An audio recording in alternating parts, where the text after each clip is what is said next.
no sirve. ¿Tienen alguna duda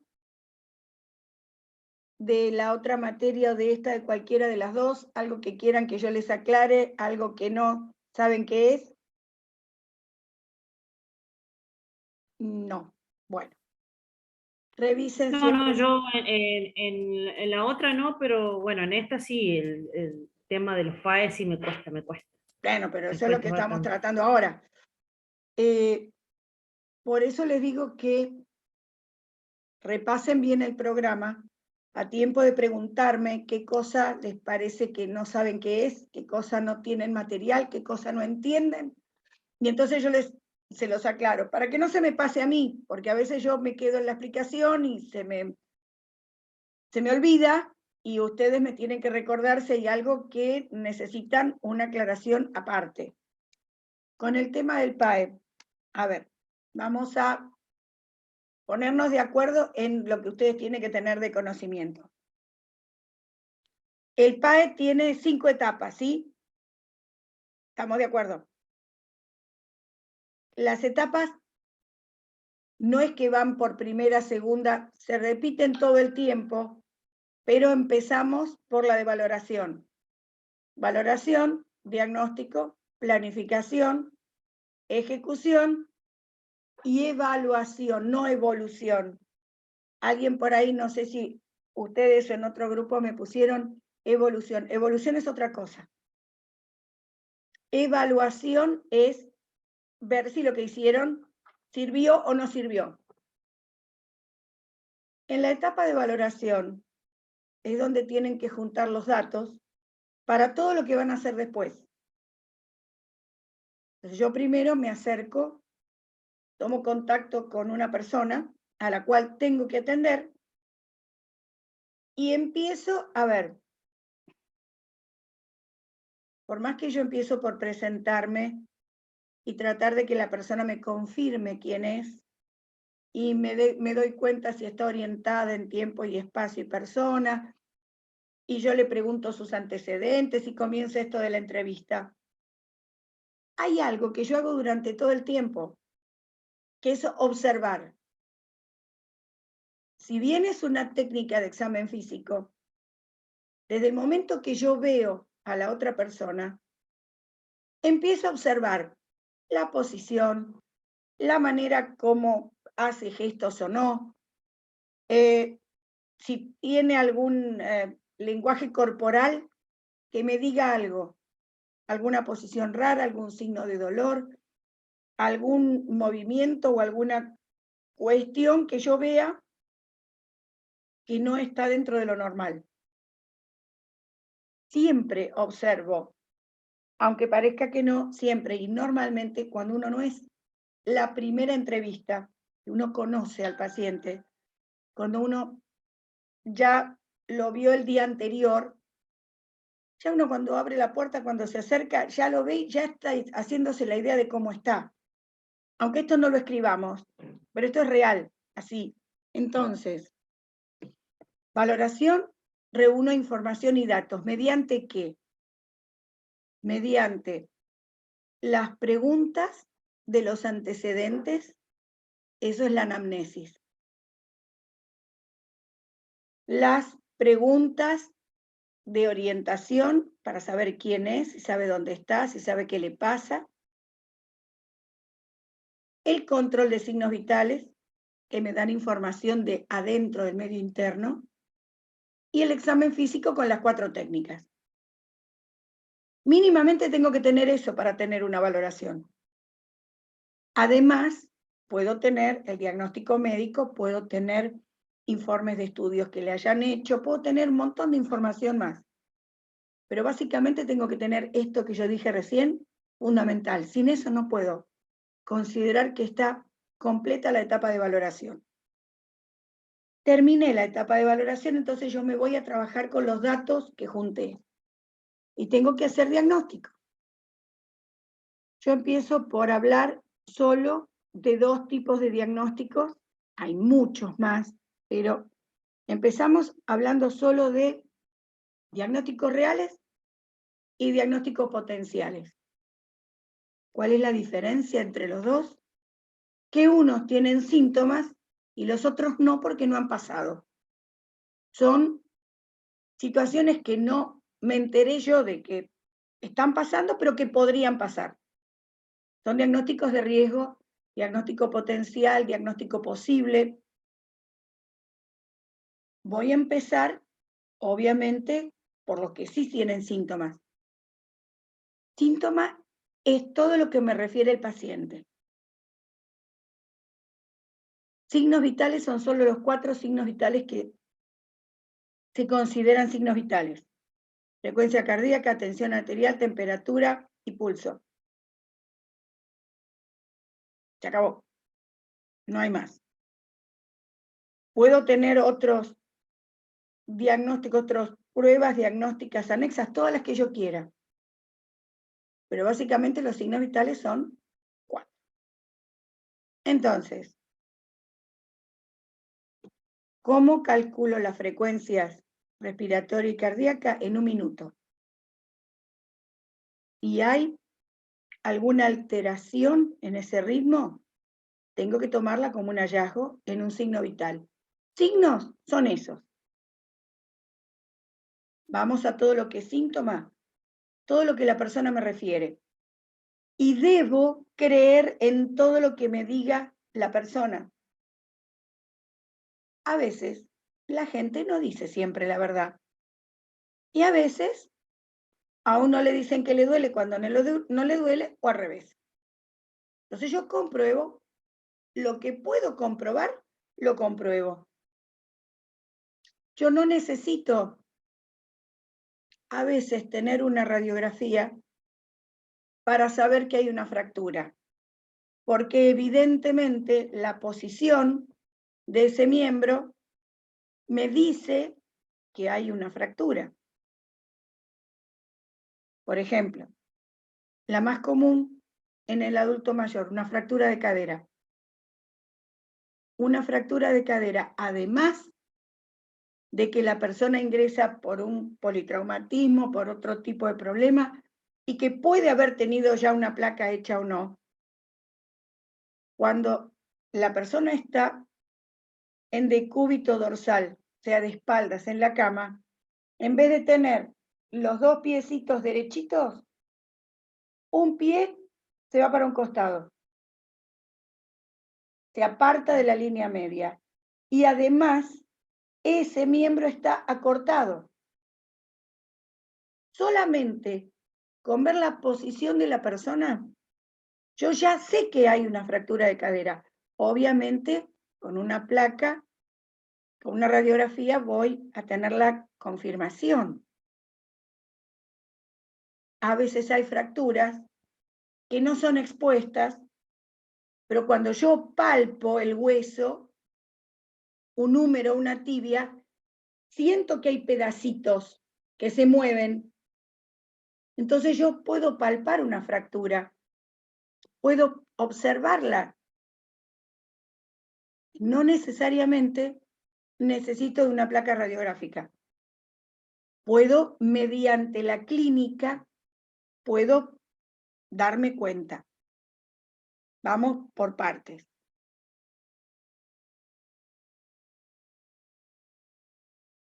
Insisto, todo lo que el paciente me refiere, yo lo tengo que tomar como válido. Esto después comprobaré si es real o no. Pero algo tan común como el dolor, donde todo lo percibimos de manera subjetiva diferente. Sí, genial, puedo preguntarle en una escala de tanto a tanto entre el no tener dolor y tener el mayor dolor posible, ¿cuánto le duele? Pero eso es subjetivo. Hay personas que le están torciendo el brazo y dicen no me duele, y hay personas que le apretan un dedo y está a los gritos. No puedo descreer de lo que me diga la persona, aunque yo crea que me está mintiendo. Es un referido del paciente y lo debo tomar como cierto. Entonces, terminé de juntar los datos. Tengo que empezar a hacer los diagnósticos. ¿Cómo detecto cuáles son diagnósticos reales? porque de todo los datos, todo el caso que yo junté en la valoración, voy a marcar, a subrayar, a anotar todo lo que son síntomas o signos vitales alterados. Yo tengo una frecuencia respiratoria alterada, obviamente esa persona tiene un diagnóstico real de respiración. Si no, no tendría una frecuencia de 25 o de 8, fuera de los valores normales. Si además me dice que tose, me doy cuenta que no puede hilar una frase, veo que hace un esfuerzo, que utiliza musculatura accesoria para respirar, tendré más síntomas para el mismo diagnóstico, una alteración de la respiración. Después entro a pensar cuál es la causa. Lo primero que tengo que tener en cuenta son los datos que van al final, signos y síntomas. De acuerdo al tipo de síntoma, lo relaciono con una necesidad básica.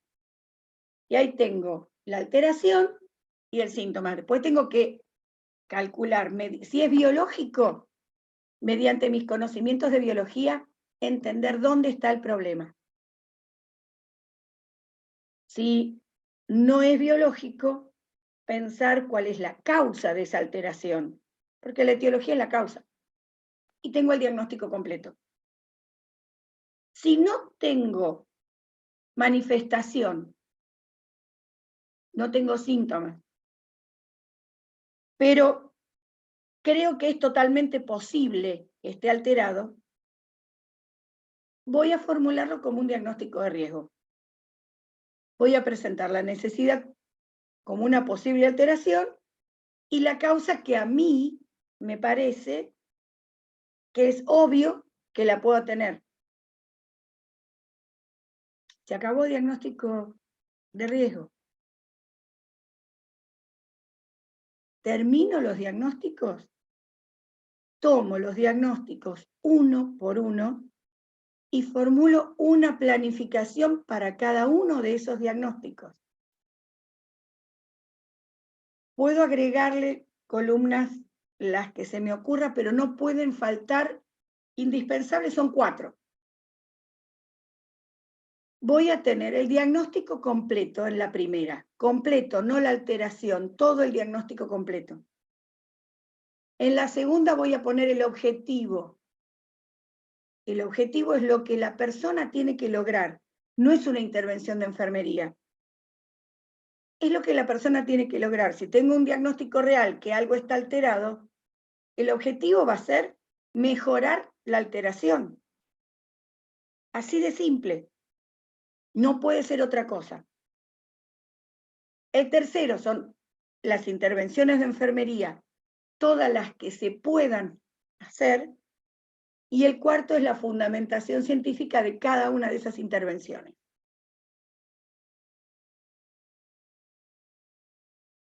Yo les debo haber dicho ya muchas veces que la primera intervención que tengo que poner es el lavado de manos. No puedo acercarme a un paciente si previamente, para lo que tenga que hacer, no me lavé las manos. Y lo último que tengo que hacer en todas las planificaciones, la última intervención, es la de registro. Porque si no registro lo que hice, nadie se entera.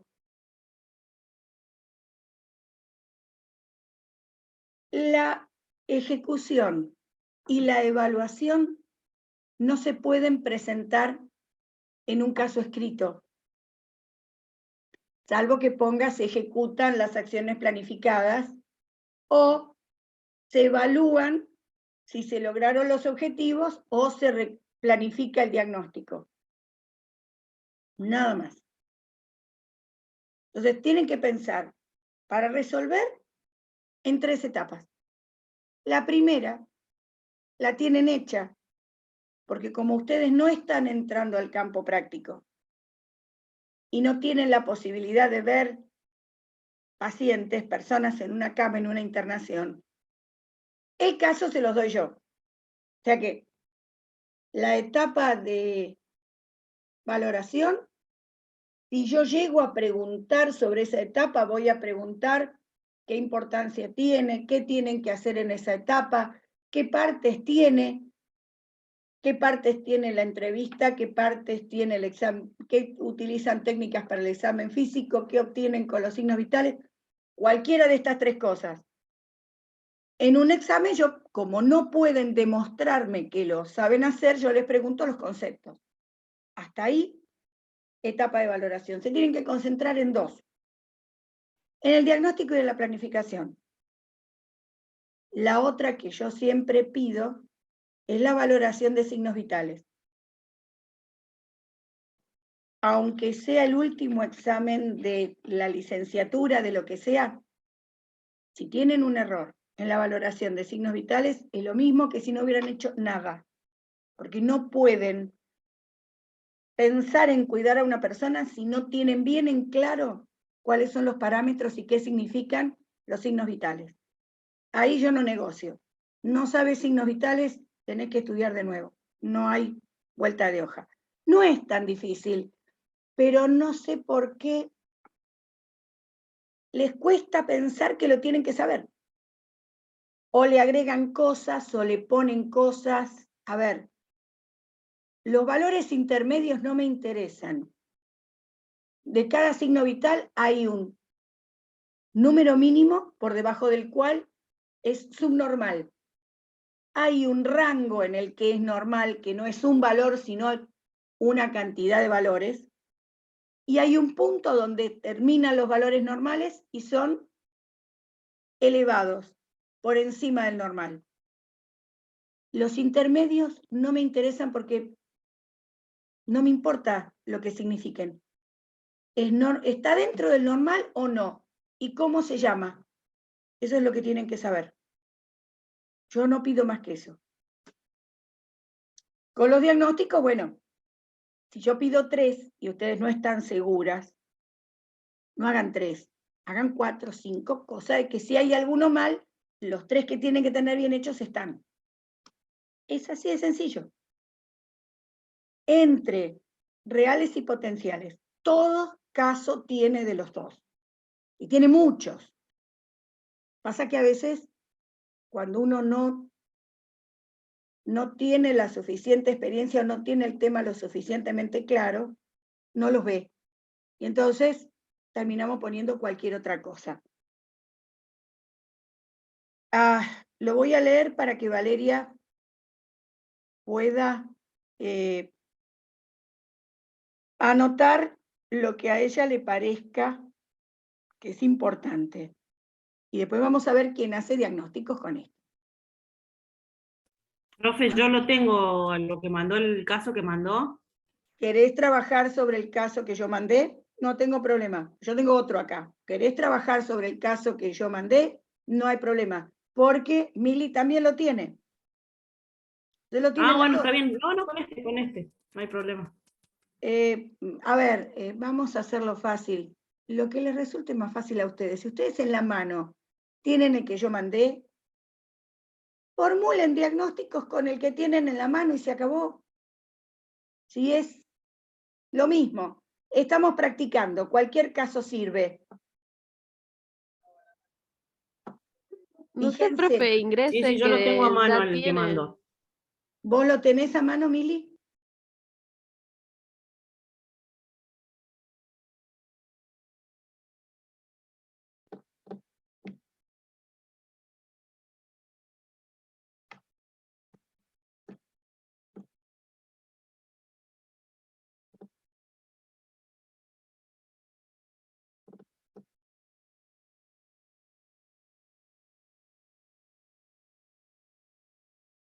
Está buscando, Mili.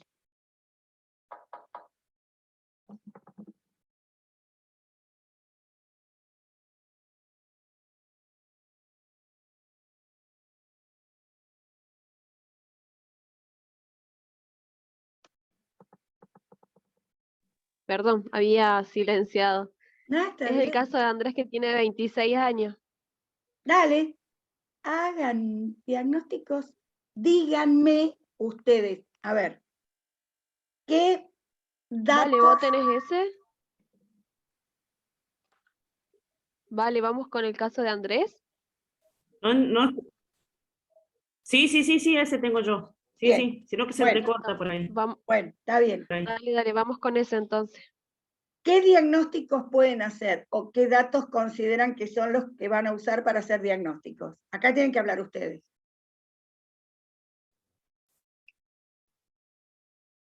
Bueno, primero que sufrió un golpe en la cabeza y Sí, después tiene, bueno, un problema en una fractura de tibia. sí. Y bueno, ¿Qué eso más sería un cuenta? diagnóstico. ¿Qué Bueno, dice? él Bueno, después, está, Para, Mili, ¿qué otras cosas más dice él que puedas usar para hacer que tiene, diagnósticos? que no puede, no puede ir al baño solo, necesita pedir ayuda, que está solo y que teme la operación. Bien, ¿qué más? ¿Qué cosas menciona él que le preocupan? preocupación. Es un muchacho que tiene un trabajo. ¿Le preocupa su Sí. trabajo? La moto le Le preocupa. preocupa la moto y el estar solo, o sea, tener a su familia lejos y no les quiere contar de lo que le pasó, eso, lo que le preocupa. Bueno, tenemos unas cuantas cosas como para poder empezar a hacer diagnósticos. Una persona que recibe un golpe, ¿a qué médico va a ver? Traumatólogo. Traumatólogo. Entonces, cuando una persona tiene un golpe, ¿cómo lo llamamos a ese golpe? Trauma. Un politraumatismo. Traumatismo. Es un traumatismo. Es muy difícil que si rodaste en la calle tengas un solo golpe, tenés muchos. Por eso que se habla de politraumatismo. Esa es la Politraumatismo. causa por la cual él empieza a tener todos los problemas. Piensen que un muchacho que anda en una moto y que de repente se cae y se golpea por todos lados, lo único que se le altera es la integridad del hueso o los raspones que puede tener en la piel. ¿Qué otras cosas se le alteran a una persona que tiene una rodada en la calle o que lo atropellan con una moto? Dice que en un momento como que no se acuerda bien y aparece como que está rodeado de gente, entonces ahí se percata que había tenido el accidente. Se O sea había que caído de la moto. El conocimiento. además perdió el conocimiento. ¿Saben cómo se llama cuando hay un golpe en la cabeza y la persona puede tener pérdida de conocimiento? Se lo conoce normalmente por las 3 letras, lo que se menciona. Se dice que tiene un TEC, TS, traumatismo encefalocraneal. Encefalocraneal. Sí. Eso, T de tío, E de Esther, C de Carlos, TEC, es lo que TEC. van a ver por ahí escrito en un informe médico. Un TEC es un traumatismo encefalocraneal. O sea, una persona que se golpeó la cabeza, puede haber 2 tipos, con pérdida de conocimiento o sin pérdida de conocimiento. Si de repente no sabes cómo te caíste, pero te encontraste en el suelo, no recordás cómo te caíste, aunque sea por un tropiezo con una baldosa en la calle, hay pérdida de conocimiento. Entonces hay que considerar que además de que posiblemente alguien se tropezó, algo pasó en esa cabeza porque no recuerda el momento del hecho. O sea, algo pasó en esa cabeza que puede o no seguir con un problema neurológico, pero la pérdida de conocimiento indica eso, que además, sumado a todo, hay un problema neurológico. Entonces, ese golpe que ahora sabemos que es una fractura de tibia, ¿la tibia dónde está? ¿En qué parte del cuerpo está? En la pierna. Es el principal hueso de la segunda parte más distal del miembro inferior. A ver, nuestro cuerpo es muy parecido en un lado y en el otro. En la parte más cerca del cuerpo, en el brazo, tenemos un hueso. Y en la parte más lejana tenemos dos. Acá tenemos el húmero y acá tenemos el radio y el cúbito. Y en la pierna tenemos el fémur, que es el hueso grande del muslo, y la tibia y el peroné, que son la tibia más grande, y el peroné es un huesito chiquitito que está al costado. Para ubicarse, para saber bien dónde está, qué hueso, cómo se llama. O sea que la fractura del hueso está por debajo de la rodilla, en alguna parte de la tibia. Bien.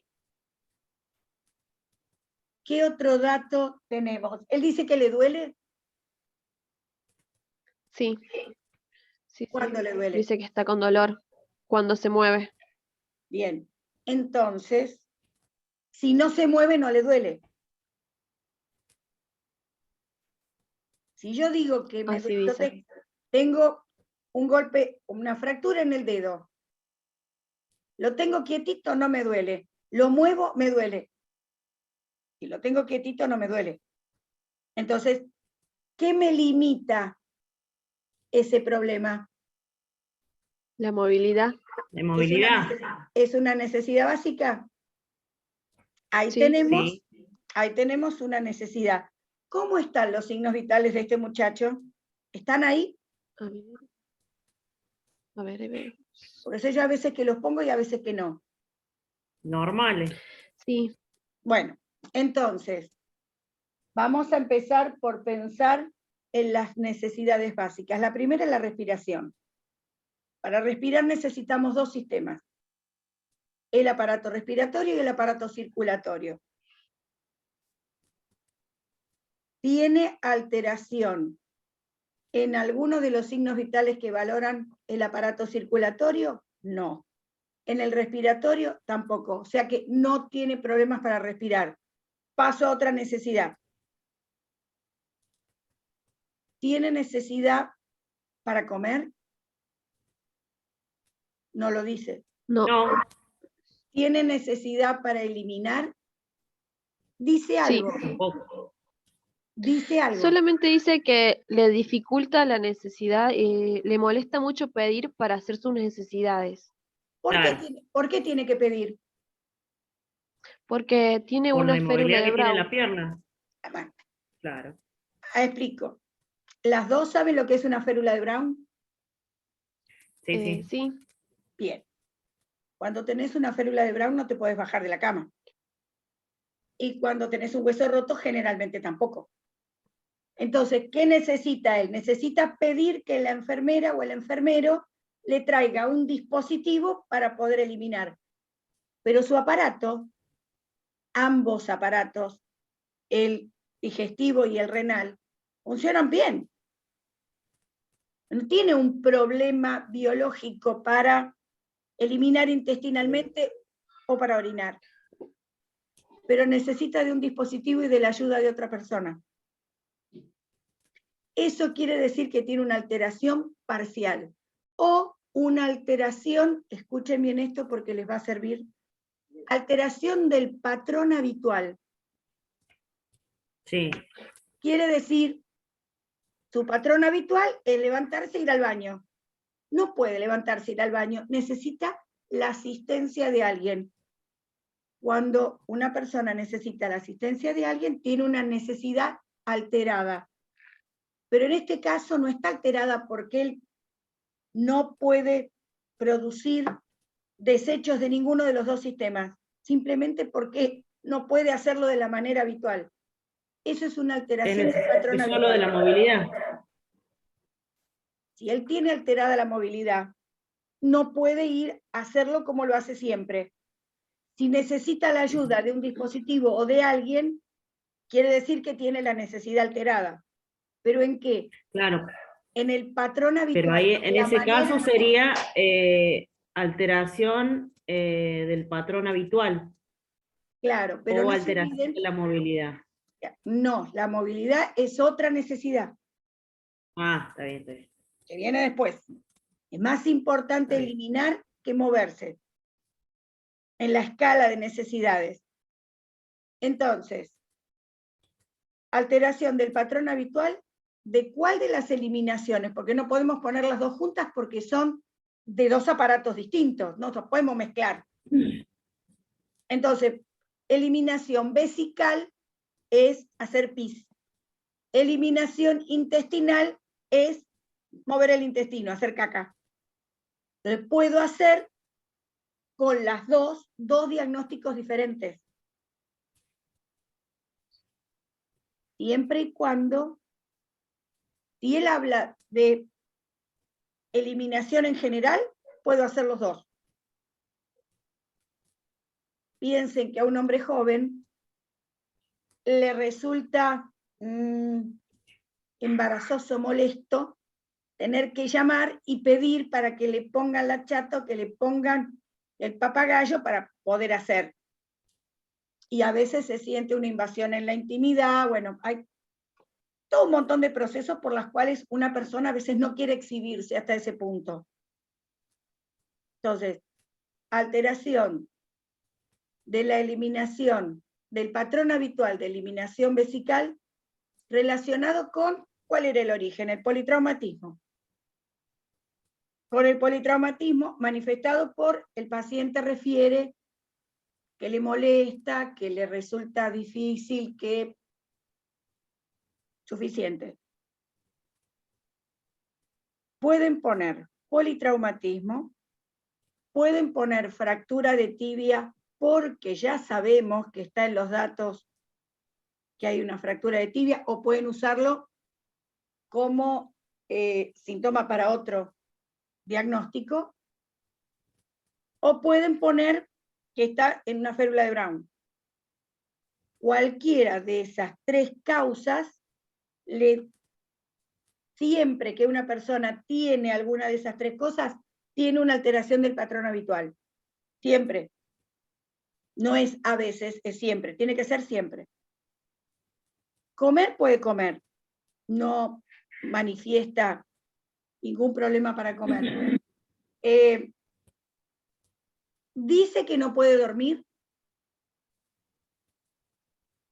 No. Pero tampoco No. dice... No dice que no puede. Claro, no se refiere nada a la parte del sueño. Ahora, una persona que está con una férula de Brown, que acaba de tener un accidente, que si se mueve le duele, ¿a ustedes les parece lógico que duerma feliz y tranquilo?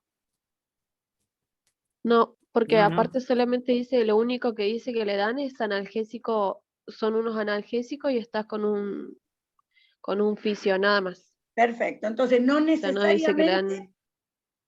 pero puede ser un riesgo. Entonces puede ser posible que tenga una alteración del descanso. La necesidad se llama descanso y sueño.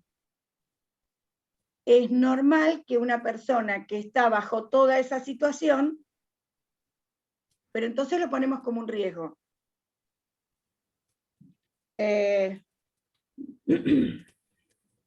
Posible alteración del sueño y descanso, diagnóstico potencial de sueño y de alteración del sueño, como lo quieran poner. Si quieren poner por la férula de Brown, pero si ponen por la internación nomás, le cierra. Ponen solo que es porque está internado, le cierra. Y ahí tienen el diagnóstico. Tiene riesgo manifestado por... No hay manifestación en los diagnósticos de riesgo. No. Por eso son de riesgo. Ah, está bien. Primer gran diferencia. Es algo que posiblemente pueda pasar, pero no tenemos ninguna cosa para saber que haya pasado. No hay manifestación. Posible alteración y causa, nada más. Se va a cortar en cualquier momento y se vuelven a conectar, así no